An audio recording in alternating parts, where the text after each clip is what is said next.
One cold morning in Holland, I looked in the mirror once more. The first traces of a new journey appearing on my face. Who was I? Where was I going? When I was a child, I would sit in church every Sunday, looking for something where I could feel God's love, but that love always seemed like a dream, out of reach. During my university years, I felt this lack more and more. One night, while surfing the internet, I came across a video.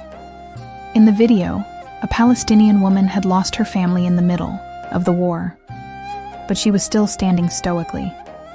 In front of her destroyed house with tears in her eyes, she was praying and hugging her children. What exactly was it that kept these people alive in the middle of the war? Despite all the poverty and death, she kept saying, "God help her. God help her."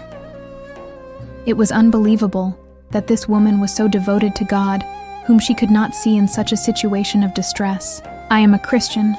I go to church and pray. But such devotion was not normal. Men whose lives were lost, children who lost everything, and women in misery. What was it that kept them alive?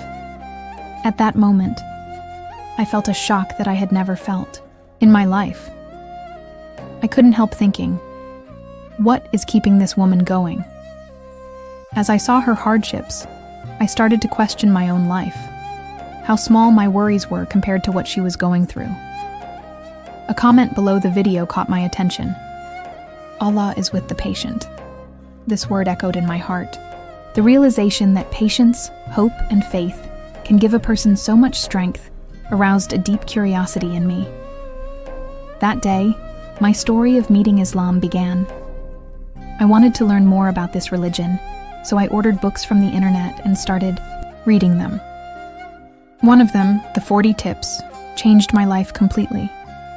What was written in it described the things that I always felt I lacked in life: justice, patience, compassion. In those years, there was an air of skepticism towards different cultures in the Netherlands. The press always wrote negative things about refugees or immigrants. In a way, this made it difficult for me to start this journey.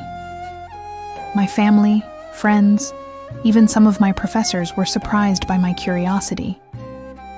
Why? Why do you need such a thing? They would ask, but no one could silence my inner questions. One night, I prayed a long prayer. If this path is right, give me a sign. Make me strong enough to walk this path. That night, I felt a peace in my heart.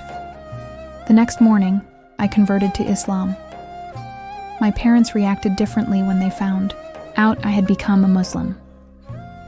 My mother was scared and worried about this decision. "I'm afraid you will hurt yourself," she told me. My father was calmer. He said, "If this makes you happy, I'm here for you." But the tension with my mother continued for months. I knew she was praying to convert me to her faith. I began to see the difficult side of life as a Muslim woman in the Netherlands. The first day I put on my headscarf, people whispered to me on the street, "Where did you come from?" An old man asked me, making me feel pierced with his gaze. But these experiences made me stronger.